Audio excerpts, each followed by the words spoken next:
Cultural Resource Laws and Practices, Chapter 1, Part 2, Tribes and Folklife. There were other forces at work during the 1970s that would to some extent counteract the narrow vision of CRM's creators. Native American groups were one such force with enactment of the Indian Self-Determination and Education Act.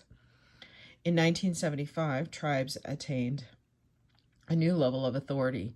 Tribes and tribal organizations soon began to press for, among other things, more governmental attention to their traditional cultural values. These included protection of ancestral sites that were often of interest to archaeologists, but it also included concern for spiritual places that were not archaeological sites, subsistence and ceremonial use of natural resources, and the integrity of cultural and religious practices themselves.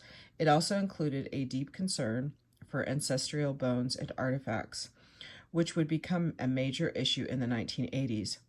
Tribes and their representatives forced to increased governmental attention to their cultural concerns and gained passage of legislation like the American Indian Religious Freedom Act in 1978. Another important development was the growth of public interest in American traditional culture, generally expressed in the 1976 enactment of the American Folklife Preservation Act. The act indicated government interest in folk culture and created the American Folklife Center, AFC.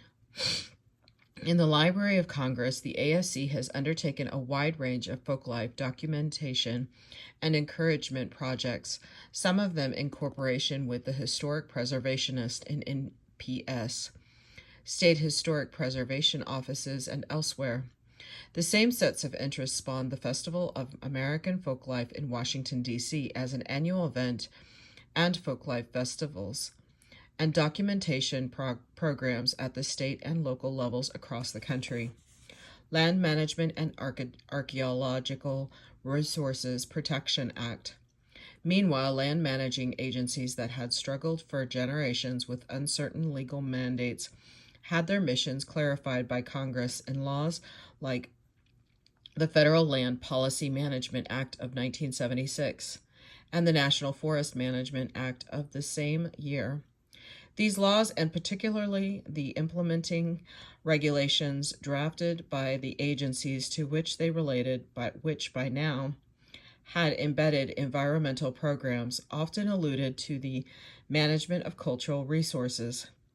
In 1974, in the United States versus Diaz, the Ninth Circuit Court of Appeals found the Antiquities Act of 1906 to be unconstitutionally vague because it failed to indicate the age of an object had to be in order to be an object of antiquity.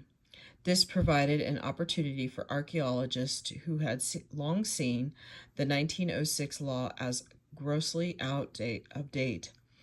The result was enactment of the Archaeological Resources Protection Act in 1979, clarifying requirements for managing the disturbance of archaeological sites, features, and objects on federal and Indian tribal lands.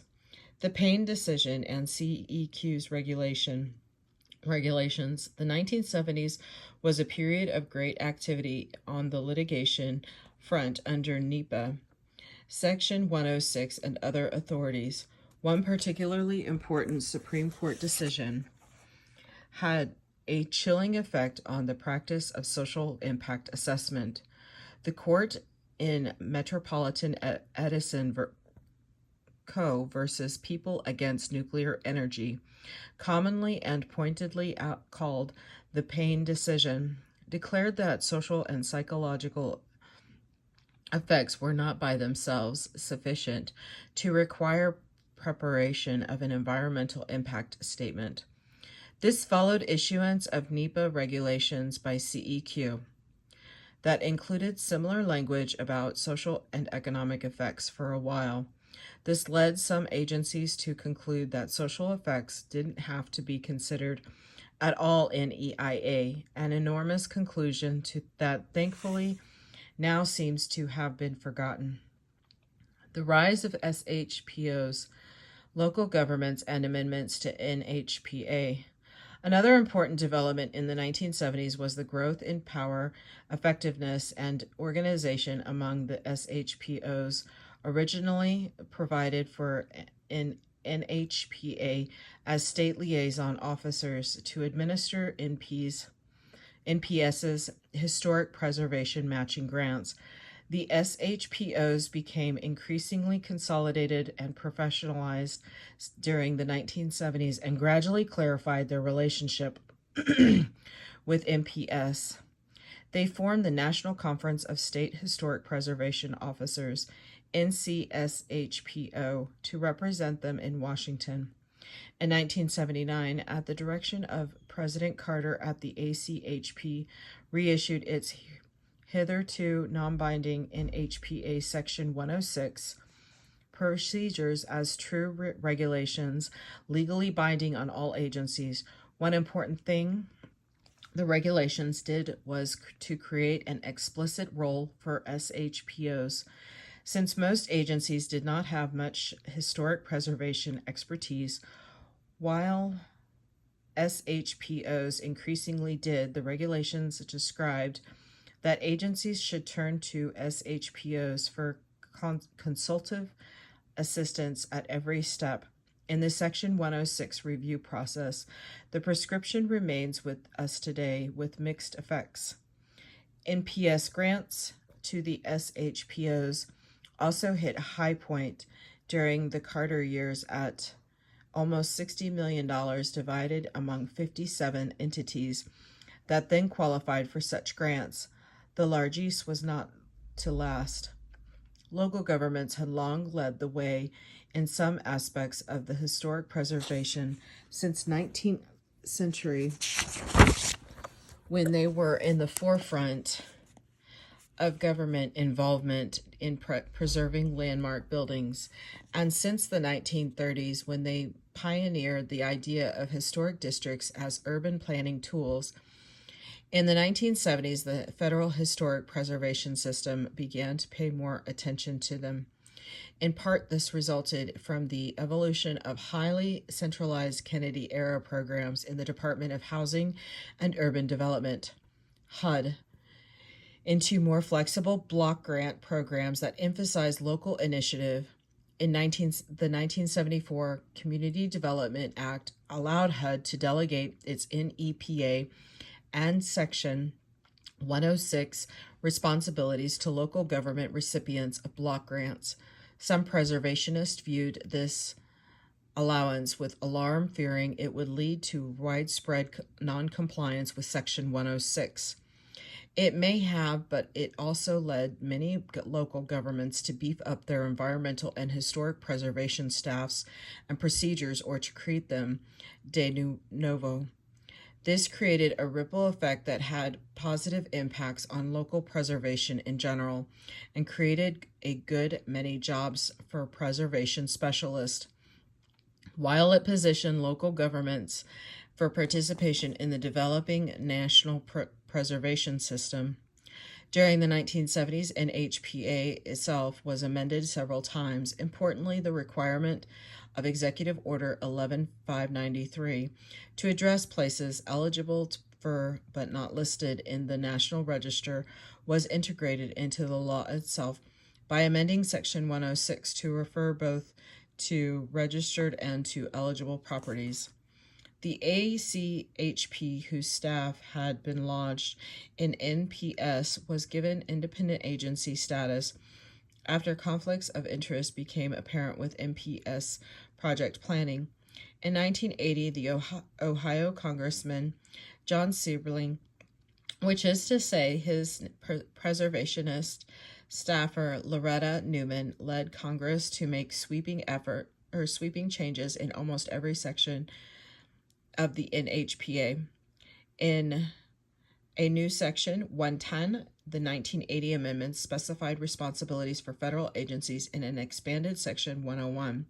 They identified the responsibilities of SHPOs. The amendment recognized local government participation in a number of ways, notably by creating a role for, quote, certified local governments, and by mandating local participation in National Register nominations. They also included a couple of provisions relating to the cultural environment beyond historic properties. One provision directed NPS and the American Folklife Center to conduct a study of how to preserve intangible aspects of our cultural heritage, unquote. Another established a program of grants to Indian tribes and minority groups to support the preservation of their cultural heritage. The Reagan Revolution. The ink was hardly dry in the 1980 amendments when the Reagan administration took office with a very different take on environmental matters and government activism. The 1980s were a time of struggle, retrenchment, cutbacks, and a great deal of head ducking by the federal environmental and historic preservation establishments. It was also a time when the initiative devolved to the state and local levels. Although NPS grants to the SHPOs were cut drastically, the administration was unsuccessful in doing away with them entirely. Some SHPOs were able to exercise a good deal of initiative and develop their programs in new and positive directions.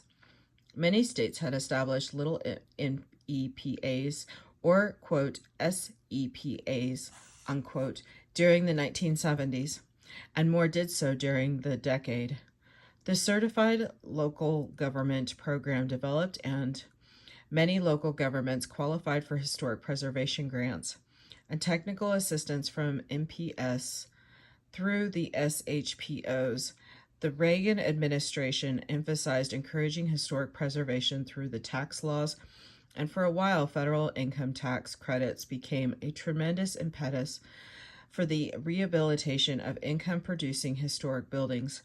NEPA and SEQ survived by keeping low profiles, and the ACHP survived a major assault on the Section 106 process. The Section 106 regulations were revised, but actually, in my view, came out rather better than their 1979 iteration. Despite the best efforts of the administration, this does not mean that they were particularly good. However, they were the products of some very difficult compromises, and while there's nothing wrong with compromise, it can produce a very lumpy sort of regulation. The rising of the tribes. The 1980s also saw a dramatic rise in Indian tribal participation in governmental cultural resource management. Several tribes created historic preservation programs or built on programs that already existed. Some of the larger tribes and intertribal organizations, such as the National Congress of American Indians, the Native American Rights Fund, and American Indians Against Discrimination, an offshoot of the American Indian movement, were active influences on the ACHP in revising its Section 106 regulations. Tribes and intertribal groups became major players in NEPA and Section 106 litigation, and they began agitating for the return and burial of ancestral remains and cultural items. This agitation led to enactment of the Native American Graves Protection and Repatriation Act, NAGPRA. In 1990, the Supreme Court's 1988 decision in Ling versus Northwest Indian Cemetery Protective Association had a chilling effect on tribal efforts to protect spiritual places under the First Amendment to the U.S. Constitution, but this tended to cause tribes to pay more attention to alternative tools for protecting such sites, such as Section 106 of NHPA. In 1989, Congress directed NPS to study tribal historic preservation needs. This study, carried out in consultation with tribes and intertribal organizations, produced a report titled Keepers of the Treasures. Keepers reflected the tribe's interest in historic preservation as part of a broader management of cultural resources. Congress began appropriating, and NPS began granting funds under the NHPA Section 101E, 3B, and obscure section providing for grants for tribes and minority groups to support preservation of cultural heritage. This grants program for a time supported projects not only in historic preservation per se, but also in language transmission, lifeway documentation, education skills, retention, and other aspects of cultural resource management. Partly in response to the 1980 NHPA amendments, through more as a result of some particularly unfortunate Section 106 cases, Pat Parker, now with NPS, and I spent part of the 1980s writing what became a rather controversial National Register Bulletin, number 38, on traditional cultural properties, which NPS published in 1990. This bulletin and the attention given to it over the years by tribes and the courts has to some extent caused agencies to pay attention to the values that living communities invest in historic places. Deep waters.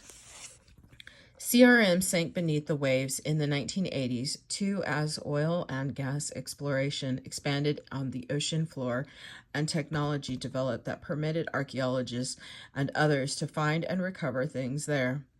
Underwater archaeology had developed as a research discipline and a recreational pursuit with the spreading availability of scuba technology in the 1960s, and by the 1980s, archaeological surveys, usually involving remote sensing technology, were being fairly routinely done in advance of developing projects affecting submerged lands. At the same time, conflicts developed between archaeological interests and those of maritime salvage.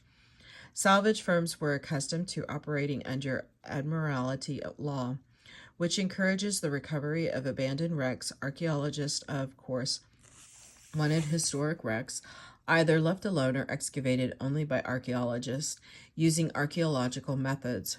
This conflict led in 1987 to enactment of the Abandoned Shipwrecks Act, ASA, which asserted federal ownership of wrecks in U.S. waters and assigned management responsibility to the states. Many coastal states had already placed controls in the excavation of shipwrecks, and others followed suit. Once ASA was in place, the same sorts of conflicts in the international arena would lead in the early 21st century to a UNESCO convention on the subject. The 1990s Normalization Practice. In 1992, NHPA was amended again, this time expanding federal agency responsibilities and providing formal rules and procedures in support of tribal historic preservation programs. Under these provisions, tribes could take over SHPO responsibilities under agreements with NPS in response to these amendments. The ACHP began a lengthy and contentious process of regulatory revision. In 1993, Congress enacted the Religious Freedom Restoration Act, RFRA, which rather soon was found to be by the Supreme Court to be unconstitutional as it applied to states and local governments, but remains applicable to federal agencies. RFRA forbids the government from substantially burdening anyone's practice of religion. Unless there is a compelling government interest in doing so, in the 21st century, Indian tribes in particular have begun to use RFRA with some success to protect their spiritual places and practices. In the early 1990s, too, the environmental justice EI movement breathed new life into social impact assessment by emphasizing the need to involve diverse minority and low-income communities and decision about environmental impacts. EJ found its federal expression in 1994 in Executive Order 12-12898 and an accompanying presidential memorandum directing agencies to consider EJ matters in their environmental impact assessment work. President Clinton continued on a roll from a CRM point of view by issuing Executive Orders 13006 and 13007. In 1996, these executive orders deal, respectively, with the use of historic district and buildings in center cities, and with the protection of Indian sacred sites. On the whole, however, the 1990s was a time in which practice under the CRM and EIA laws came to be standardized and embedded in governmental and private sector operations. Academic institutions largely abandoned the field to private profit-making consulting firms. Practice became increasingly standardized, employing procedures and jargon that were increasingly impenetrable by the general public. And as the first generation of self-identified cultural resource managers began to die and retire, a new generation took over that for the most part seemed satisfied with the status quo. Into the 21st century.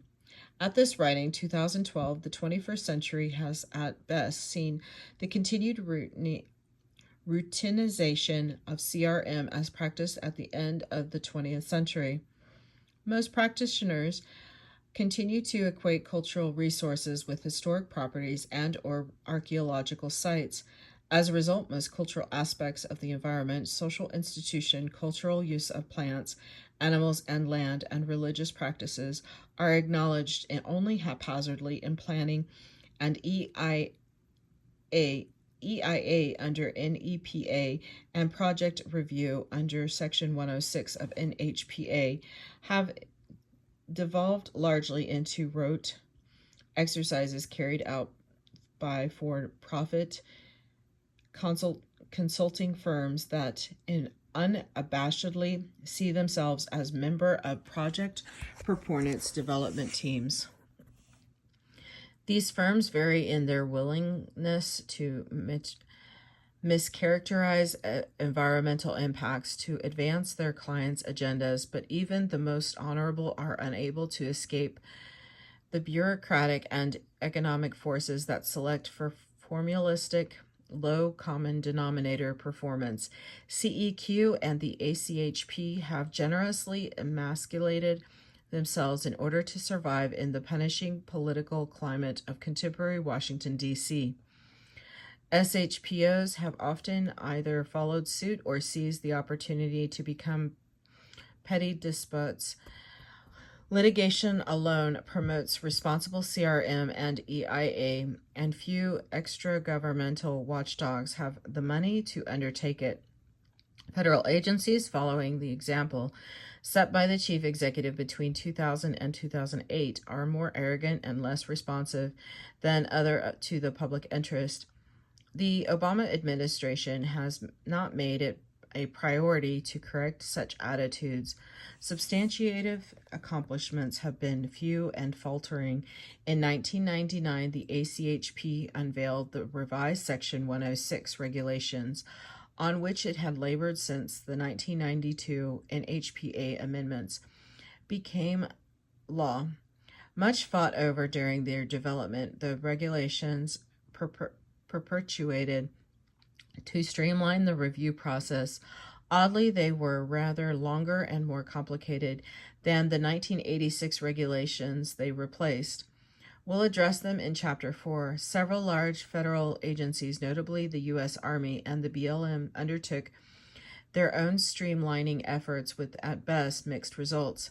In 2003, George W. Bush put his in premature on historic preservation by issuing Executive Order 13287, Preserve America, directing agencies to evaluate and report progress in complying with the NHPA's Section 110, to give high-level attention to preservation and to cooperate with others on and awards program was also created. Consistent with its overall philosophy of governance, however, the Bush administration on the whole ratcheted down compliance with cultural resource and environmental laws and reduced funding for most CRM programs. Bush issued another executive order, EO 13352, in 2004, promoting cooperative conservation by government property owners and other interest groups.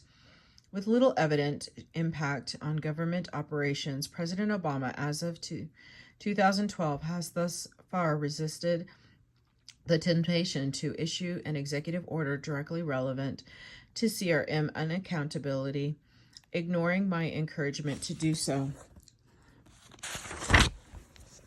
Things appear a bit brighter outside the United States, though my perception of this condition may reflect only the illusion of greener grass on the other side of the fence. It appears that EIA is performed more honorably and with greater creativity in the European Union, and social impact assessment seems to be alive and well in Canada and Australia. In contrast with its war-bound condition in the United States, UNESCO has issued a convention calling for attention to intangible cultural heritage, unquote. And the UN General Assembly has affirmed the rights of indigenous peoples. This thumbnail sketch brings us to the present as of the time this book is written, 2012. I've left a great deal out, and except in these last few paragraphs, I have resisted the temptation to editorialize. I also emphasize the historic preservation aspects of CRM because these are the ones I know best, and I believe the ones that have the most established body of practice and that are the most thoroughly grounded in law. Players in the field. The history of CRM in the United States has produced several institutional participants in its practice with whom we need to be acquainted. ACHP, created by NHPA, the ACHP has two parts. The ACHP itself is a 20-member board. It includes a presidentially appointed chair, presidentially appointed citizen, and expert members. The heads of several federal agencies, presidentially appointed representatives of local governments, state governments, and Native American interests, and two outside organizations specified in this statute: the National Trust for Historic Preservation and the National Conference of State Historic Preservation Officers. 3 agency members are permanent: the Secretaries of the Interior and Agriculture and the Architect of the Capitol, while other agency members are appointed by the President. The 20 meet only a few times a year. Their work is done by staff of about 40 based in Washington, D.C. The staff is headed by an executive director and is responsible for overseeing Section 106 review, poking into agency programs to see how they're dealing with historical properties, doing special studies, reporting annually to the President and Congress, doing training, and otherwise serving the members, Congress, and the President. Most CRM practitioners come into contact primarily with ACHP staff members, architectural historians, archaeologists, planners, for the most part, who handle Section 106 oversight and occasionally get involved in casework. CEQ, created by NEPA, CEQ is lodged in the executive office of the President. This has advantages compared with the ACHP, an independent agency.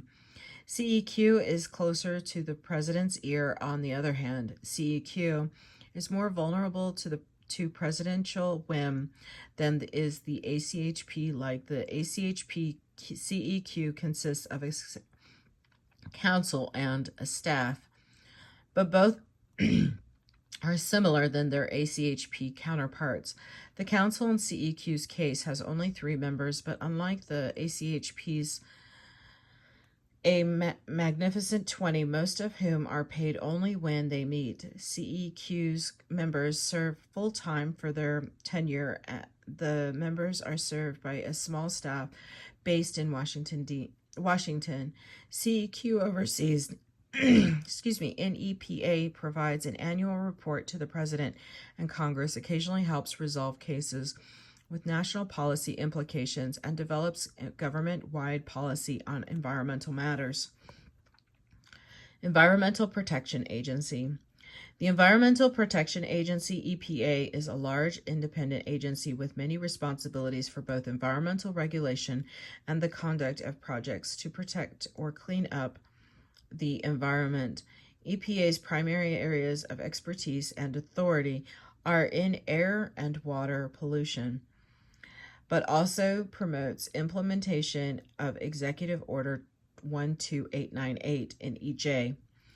In this context, it can become involved in CRM matters on behalf of minority groups and low-income communities whose cultural environments may be disproportionately damaged by federal actions. EPA also receives and reviews all environmental impact statements under the NEPA,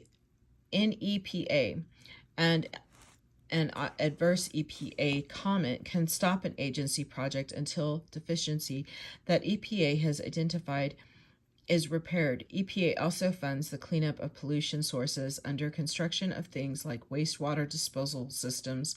Under CERCLA, EPA sometimes argues that it has been relieved of some in EPA and Section 106 responsibilities when cleanup of Superfund sites, but in fact the statute provides only some protection from lawsuits. Institute for Environmental Conflict Resolution.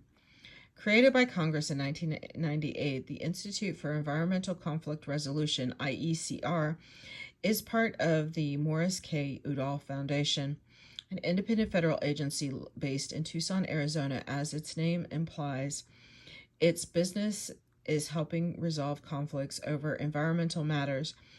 It is a very small-scale operation at this writing, but has certainly done some good works in its short career, including providing assistance with some cases involving historic places and other cultural resources.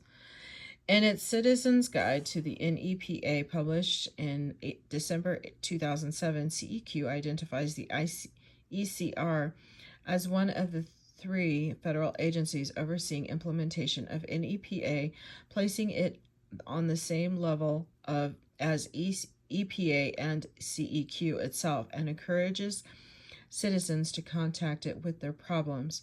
It will be interesting to see how the IECR develops. It is certainly a resource that practitioners should know exists. Other federal agencies, the ACHP, CEQ, EPA, and IECR, oversee Section 106 in APA and related review processes, but the rest of the agencies making up the federal establishment are the ones responsible for implementing the cultural resource and environmental laws, and of course they are also responsible for doing everything else the federal government does. There are several types of federal agencies.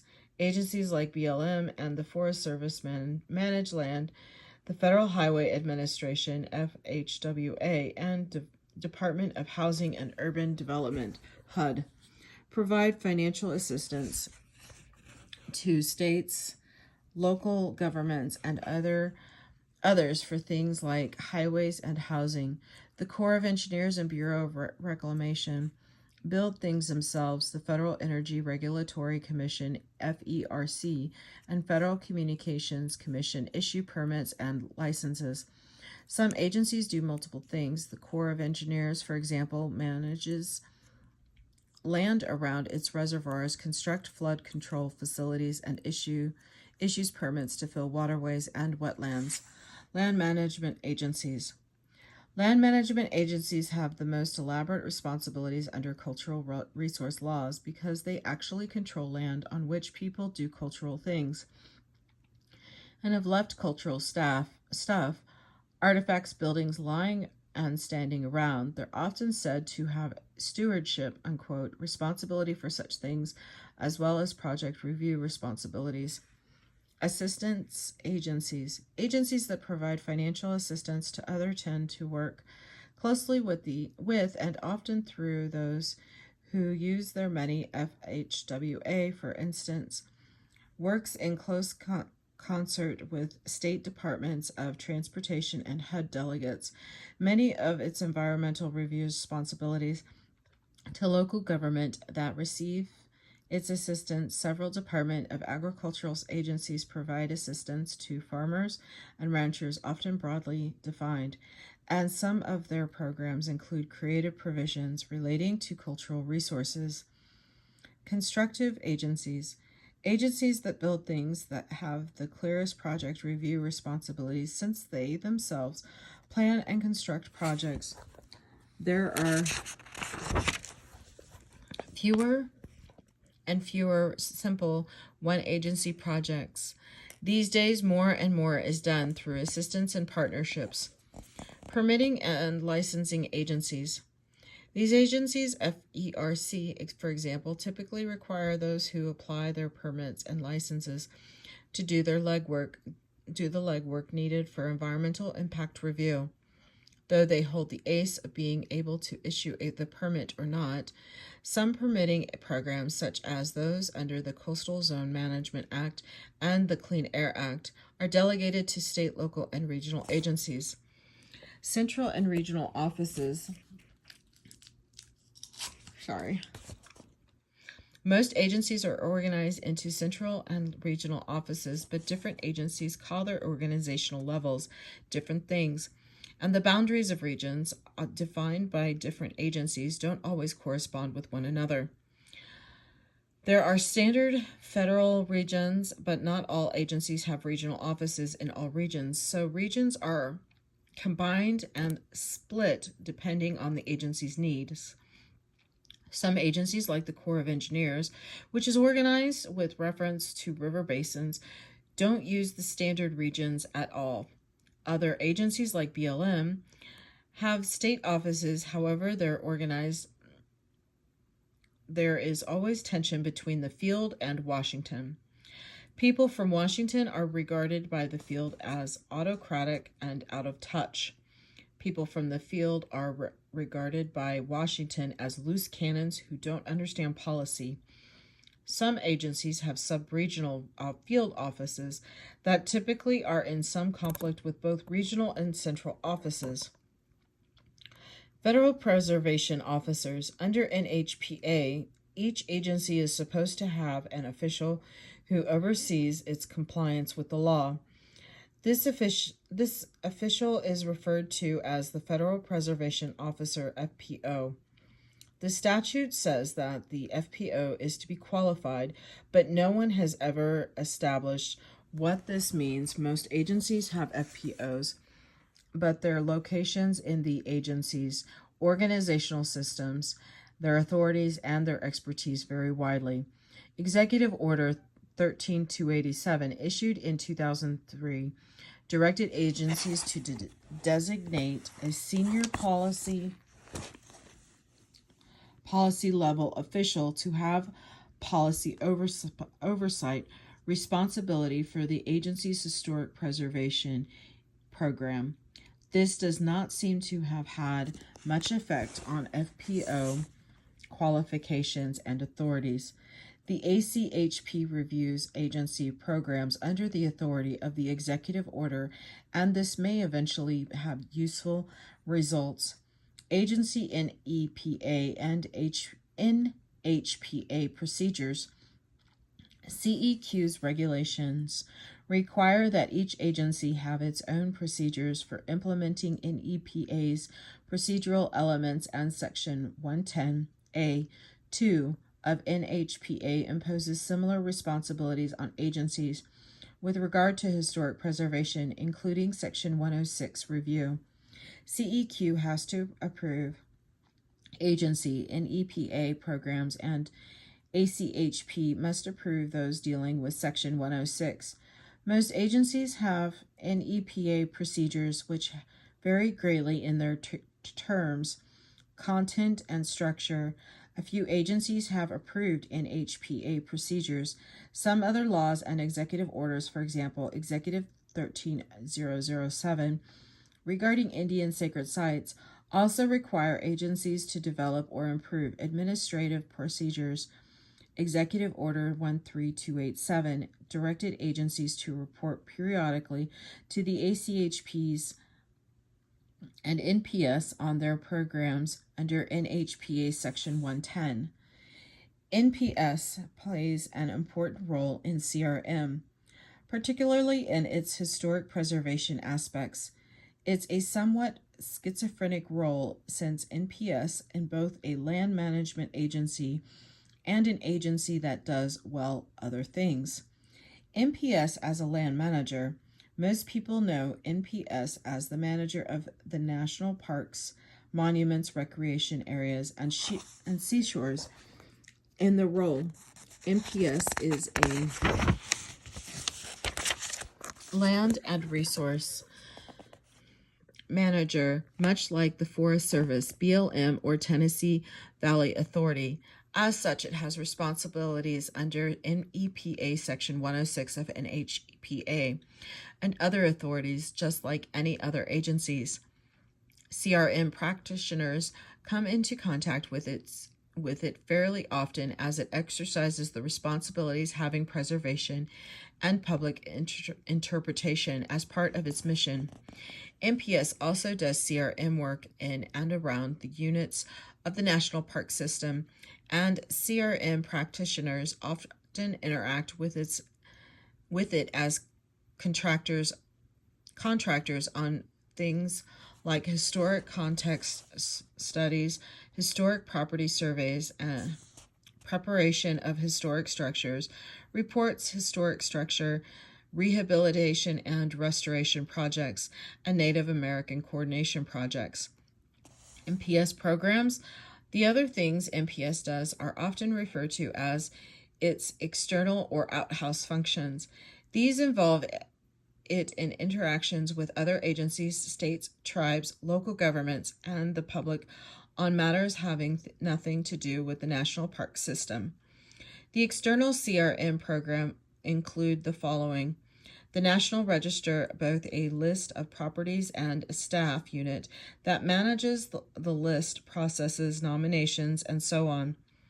The Archaeology Program, which provides an annual report to Congress in the National Archeology Program and publishes a magazine called Common Ground that's loaded with good news about archaeological and Native American matters. The National NAGPRA Program, which carries out the Secretary of the Interior's function under the NAGPRA rulemaking, overseeing implementation of the NAGPRA nationwide servicing. The NAGPRA Review Committee, which is the statutes, policy-making, and dispute resolution body. The Heritage Documentation, or HABS, Halls Program. The acronyms stand for Historic American Buildings Survey, Historic American Engineering Record, and Historic American Landscapes Survey, which oversees the documentation of historic architecture. Engineering and landscapes. Architectural preservation programs that promote the proper treatment and rehabilitation of historic buildings and structures under the tax code through participation in Sections 106 review and through moral cessation. Grants programs that provide grants to SHPOs, Indian tribes, local governments, preservation technology researchers, educators, and occasionally others to carry out historic preservation and some other CRM activities. Its grant-giving role gets NPS involved in state and tribal historic preservation program development and oversight. NPS routinely audits its grantees and has in the past provided pretty directive advice about how they ought to do their business. The titles I've given the various programs above are not necessarily those by which they will be known when you read this, nor are the programs necessarily divided up precisely as I've decided them. NPS, like most agencies, reorganizes with the phases of the moon, and you can never be sure who's going to be who next week. Excuse me. The external programs are particularly vulnerable to reorganization, renaming, reconfiguration, and redirection because they are forever trying to sort out their relationships with the much more powerful, high-profile internal programs. So sometimes the external programs have distinct identities, and other times they flow together with various internal programs. The situation is complicated by NPS's more or less decentralized organization, which features regional offices, support offices, centers, parks, and park clusters, all in more a less continuous power flux. Generally speaking, through the functional areas I've noted above, tend to be represented by nodes of people, money, and responsibilities, and it's like with these that the average CRM practitioner will most likely come into contact. There are several special purpose NPS CRM programs like the American Battlefield Protection Program, which promotes the protection of battlefields, and a staff that puts out the CRM Journal, a biennial magazine that publishes articles on historic preservation topics.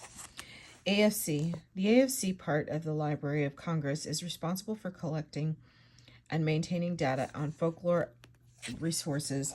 The AFC sponsors and cooperates in fieldwork to document traditional lifeways, arts, crafts, expressive cultural and oral history. National Trust for Historic Preservation. Modeled on the like-named organization in Great Britain, the National Trust was granted a federal charter in 1949, which means the government officially recognizes and approves its existence. The trust promoted enactment of Nhpa and has remained an influential voice in preservation circles. A not-for-profit membership organization, the trust maintains a number of historic properties, assists others in doing the same, provides advice and assistance to local preservation groups, and performs other good works. Its chairman is a member of the ACHP, one of the most useful things the trust does these days. I think is litigation. It has an active, if pitifully small and under-supported legal department that does what it can to promote agency compliance with the show of historic preservation laws, SHPOs.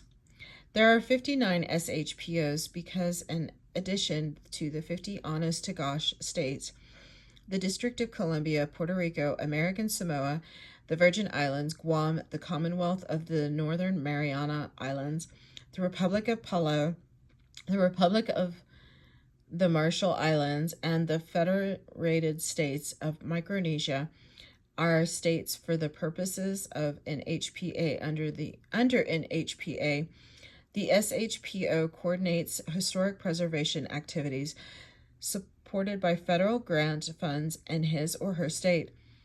Each SHPO receives an annual program grant from NPS size dependent on appropriation and whatever allocation formula is currently in use.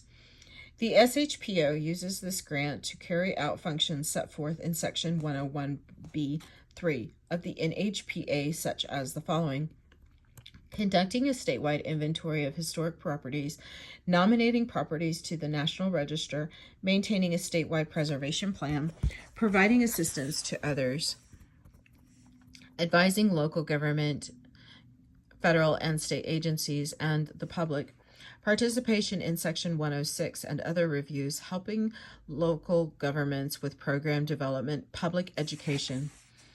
NPS grants to SHPOs must be matched by non-federal contributions, either money or in-kind contributions. NPS audits the SHPOs periodically to ensure not only that their grants are being well administered, but also that the programs are run as NPS thinks they should be. Some of the things NPS encourages SHPOs to do are, in my opinion, pretty silly and counterproductive, and they get in the way of efficient and effective SHPO participation in project review under Nhpa and Section 106. Some of these problems will become apparent in later chapters. Many SHPOs carry out functions under state laws as well. Examples include maintenance of state registers, historic preservation easement programs, participation in state environmental reviews, and state versions of Section 106 review, and state-funded grants programs.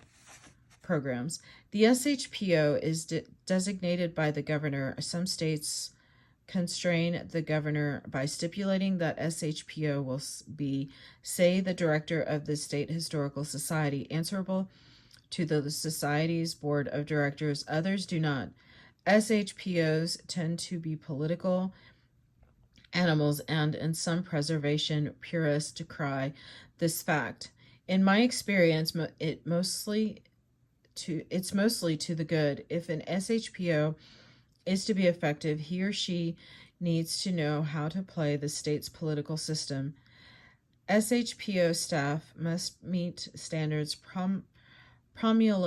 promulgated by NPS. That is, the staff must include specialists in historic archaeology, architectural history, and other fields who meet NPS professional qualification standards. There also must be a state review board with qualified members, those whose primary function is to review National Register nominations. At the national level, SHPOs are represented by NCSHPO, a membership organization whose president sits on the advisory council. Some SHPOs who haven't joined the NCSHPO claim not to be represented by it. Generally speaking, this leaves them simply underrepresented because, as far as agencies like the ACHP and NPS, excuse me, this book is hard to hold, are concerned when it comes to national issues. NCSHPO speaks for the SHPOs. SHPO staff are the government officials with whom most CRM practitioners come into contact most often. And indeed, lots of CRM practitioners are SHPO staff. It's important to remember who the SHPO is and is not. The SHPO is the representative of the state's interest in historic preservation. The SHPO is not the representative of the ACHP or of NPS, nor is he or she necessarily an advocate for historic preservation. Uber allies. Perhaps most important of all, the SHPO is not responsible for doing a federal agency's work for it, for identifying historic properties that the agency's actions may affect, telling the agency what the effect will be, or dictating the agency what to do about the effect. The SHPO consults with agency and assists with the agencies, but is not supposed to either boss the agency around or perform functions on the agency's behalf. This will be the end of Chapter 1, Part 2. Yeah, there's quite a bit left. I will be right back for Chapter 1, Part 3. Thank you.